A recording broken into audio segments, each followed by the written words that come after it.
Rangsiz gullar serialidan tashqari boshqa serialda ham rol ijro etganmisiz? Xullas, hammaga assalomu alaykum o'rtoqlar. Bugun eng aktual berilgan savollarga javob berishga qaror qildim. Birinchi savol: Barno bilan hayotda ham sevishganmisizlar? Yo'q, Barno bilan hayotda sevishgan emasmiz. Faqat filmda er-xotin rolini ijro etdik.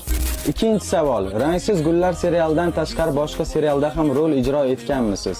Rangsiz gullar serialidan tashqari Qodirxon serialida 2021-yilda rol ijro etganman. Qodirxonning nabirasi bo'lib, ya'ni Nodirxon personajini olib chiqqanman.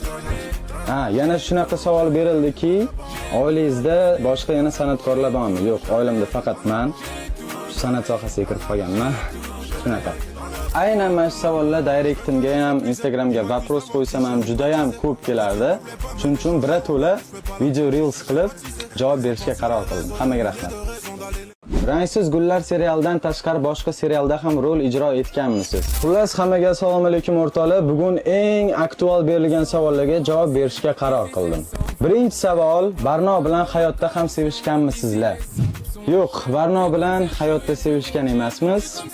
Faqat filmda er-xotin rolini ijro etdik. Ikkinchi savol: Rangsiz gullar serialidan tashqari boshqa serialda ham rol ijro etganmisiz? Rangsiz gullar serialidan tashqari Qodirxon serialida 2021-yilda rol ijro etganman. Qodirxonning nabirasi bo'lib, ya'ni Nodirxon personajini olib chiqqanman. Yana shunaqa savol berildiki, oilangizda boshqa yana san'atkorlar bormi? Yo'q, oilamda faqat men san'at sohasiga kirib qolganman. Shunaqa. Aynan mana shu savollar direktimga ham, Instagramga vapros qo'ysam ham juda ham ko'p kelardi. Shuning uchun birato'la video reels qilib javob berishga qaror qildim. Hammaga rahmat.